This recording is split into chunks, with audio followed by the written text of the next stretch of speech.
adik-adik, bertemu lagi bersama Miss Indah. Kali ini Miss akan membawakan sebuah dongeng yang sangat bagus untuk kalian semua. Nah, kalian sudah ada yang tahu belum apa judul dongeng Miss kali ini? Iya, kalian belum pada tahu kan? Nah, Miss akan memberitahukan tentang judul dongeng Miss kali ini. Judul dongeng Miss kali ini yaitu tentang lutung kasarung. Udah ada yang tahu belum apa artinya lutung kasarung? Iya, belum pada tahu kan? Nah, Miss akan memberitahukan kepada kalian apa artinya lutung kasarung. Arti dari lutung kasarung yaitu lutung yang kesasar. Anak-anak Miss tahu tidak apa artinya lutung? Iya, benar sekali. Lutung adalah seekor monyet, ya. Oke. Nah, kalian pasti penasaran kan dongeng Miss kali ini? Nah, langsung saja Miss akan mendongeng untuk kalian semuanya, oke? Nah, mari anak-anak Miss mendengarkan cerita dari Miss ya. Oke.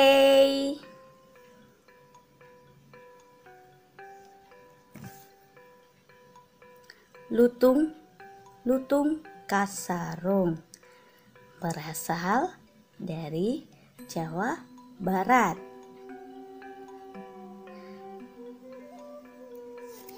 Lutung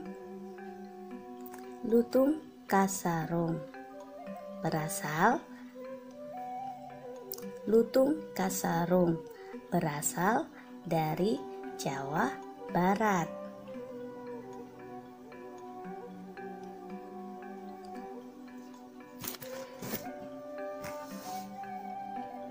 Dahulu kala hiduplah seorang raja yang bernama Prabu Tapak Agung. Beliau memerintah kerajaan Pasir Batang.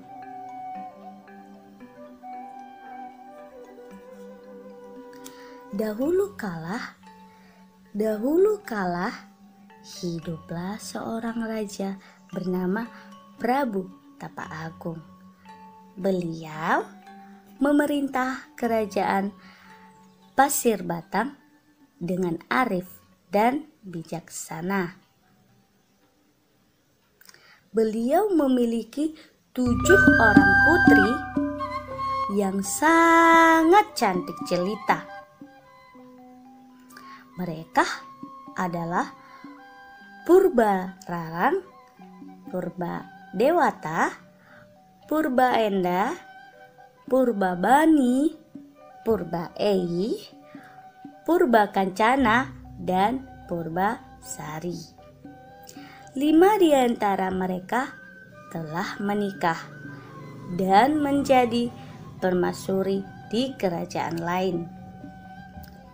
Kini tinggal Purbararang dan Purbasari yang belum menikah. Tetapi Purbararang sudah memiliki tunangan. Dia adalah Raden Indrajaya dari seorang putra menteri kerajaan. Prabu menyadari kini usianya sudah semakin tua. Tetapi dia bingung untuk memutuskan siapa yang akan meneruskan tahtanya kelak. Menurut hukum adat, seharusnya diwariskan kepada Purbararang sebagai saudara tertua. Namun, beliau sangat khawatir akan masa depan rakyatnya kelak. Ia lebih senang jika Purbasari yang menggantikan tahtanya kelak, karena Purbasari sangat bijaksana dan baik hati. Sepertinya anakku Purbasari yang pantas meneruskan tahta kerajaan ini. Dengan pertimbangan itu, Sang Prabu memilih Purbasari menjadi ratu. Tetapi Purbararang tidak setuju dengan keputusan ayahnya, karena ia merasa bahwa dirinya lebih pantas atas tahta itu. Purbararang menceritakan hal itu kepada Indrajaya tunangannya, dan muncullah akal licik mereka untuk menyingkirkan Purbasari. Ini tidak bisa dibiarkan. Seharusnya akulah yang pantas menjadi ratu. Hahaha, tenang Purbararang. Aku punya rencana untuk Purbasari. Mereka meminta dukun sakti untuk menyihir Purbasari. Dengan kesaktian sang dukun, Purbasari terserang penyakit aneh dan kulitnya dipenuhi oleh bintik-bintik hitam. Aduh, ada apa dengan kulitku ini? Kenapa kulitku dipenuhi bintik-bintik hitam ini? Tak seorang tabib pun berhasil menyembuhkannya. Kesempatan ini tidak disia-siakan oleh Purbararang.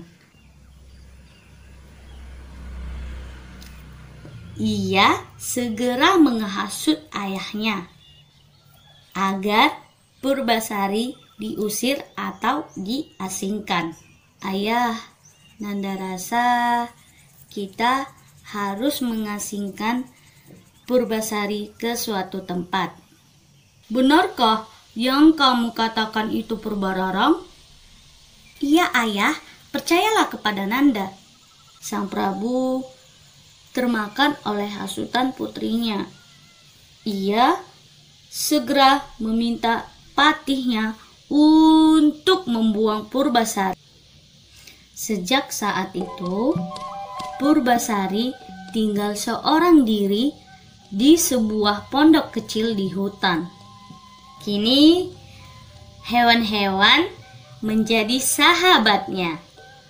Hewan-hewan itu sangat baik dan sering membantunya. Suatu hari, ketika ia sedang asyik bermain dengan para hewan, tiba-tiba muncullah seekor lutung berwajah seram, membuat Purbasari terkejut dan ketakutan. Ampun lutung, jangan sakiti aku. Aku tidak akan menyakitimu. Aku adalah Guru Mida, putra dari Sunat Ambu yang berasal dari Kayangan. Aku melakukan kesalahan sehingga aku dibuang ke bumi dengan wujud seperti ini. Dan aku tersesat di hutan ini. Dengan mendengarkan jawaban dari lutung, kini Purbasari merasa tenang. Ia juga memperkenalkan diri dan menceritakan asal-usulnya. Akhirnya mereka pun berteman. Sejak saat itu, Purbasari memanggil lutung dengan nama Lutung Kasarung, yang artinya lutung yang kesasar. Kemanapun Purbasari pergi, lutung selalu menemaninya. Purbasari sangat senang karena ia mendapat sahabat seperti Lutung Kasarung.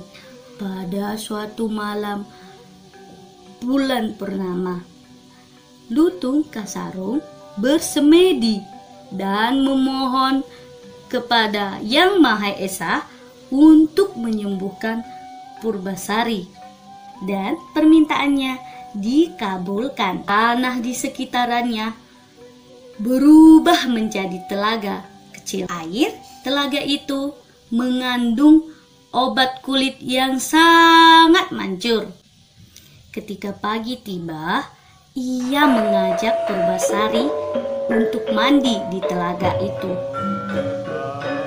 Keajaiban pun terjadi. Penyakit Purbasari sembuh. Bintik hitam di kulitnya telah hilang. Wah, terima kasih Tuhan. Penyakit yang ada di kulitku hilang. Aku sudah sembuh. Yeay! Purbasari sangat senang melihat bintik-bintik hitam di kulitnya telah hilang. Suatu hari, Sang Pati datang untuk menjenguk Purbasari. Betapa senangnya dia melihat Purbasari telah sembuh. Kemudian ia pun langsung mengajak Purbasari untuk kembali ke kerajaan. Tetapi Purbasari pun menolak. Putri Purbasari, ayo kita pulang ke kerajaan. Penyakit putri sudah sembuh. Tidak, Patih. Aku lebih senang tinggal di sini saja. Aku lebih nyaman tinggal di hutan ini. Dengan didesak oleh Sang Patih dan dibujuk oleh si Lutung, akhirnya si Purbasari pun menerima ajakan tersebut. Baiklah Patih, aku mau pulang ke kerajaan. Kedatangan Purbasari disambut dengan gembira seluruh keluarga kerajaan, kecuali Purbararang dan Indrajaya. Purbararang khawatir akan nasibnya sebagai calon ratu akan terancam. Ia pun membujuk ayahnya untuk mengadakan sayembara. Ayah Nanda keberatan jika Purbasari dinobatkan sebagai ratu. Agar semuanya adil, sebaiknya kita mengadakan sayembara. Pemenangnya akan menerima tahta kerajaan, dan sebagai yang kalah akan menerima hukuman pancung. Sang Prabu pun mengabulkan permintaan Purbararang. Tibalah hari di mana Purbasari dan Purbararang akan berlomba. Seluruh rakyat berkumpul di halaman istana untuk menyaksikannya. Perlombaan pertama yaitu memasak. Apa yang paling cepat dan rasa masakannya lezat akan dinyatakan sebagai pemenang. Lomba ini dimenangkan oleh Purbasari. Berkat kesaktian Lutung Kasarung mendatangkan para bidadari untuk membantu Purbasari memasak tanpa diketahui siapapun. Perlombaan kedua adalah adu panjang rambut. Orang segera melepaskan sanggulnya, rambutnya yang indah terurai hingga ke betis. Awas ya Purbasari, lomba kali ini pasti aku yang menang. Purbasari tidak percaya diri karena ia merasa rambutnya sebatas punggung. Kesaktian sang lutung memanggil para bidadari untuk menyambung rambut Purbasari. Tanpa ragu pun Purbasari melepaskan sanggulnya.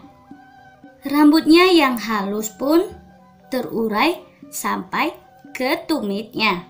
Perlombaan ini dimenangkan oleh Purbasari.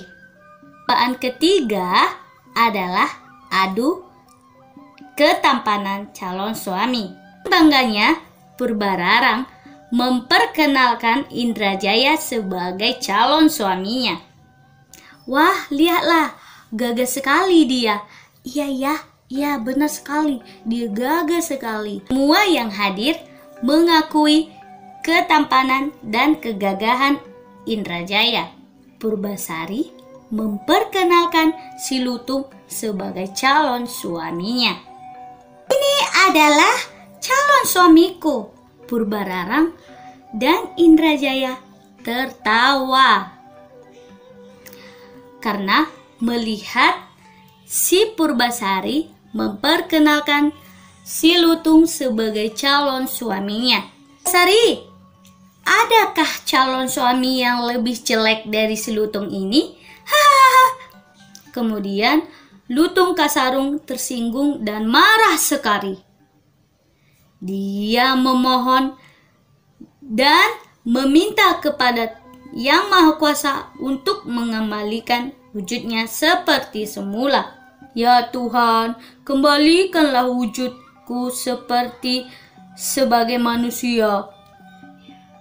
Dalam sekejap, Lutung Kasarung berubah menjadi Guru Mida yang ketampanan dan kegagahannya melebihi Indrajaya.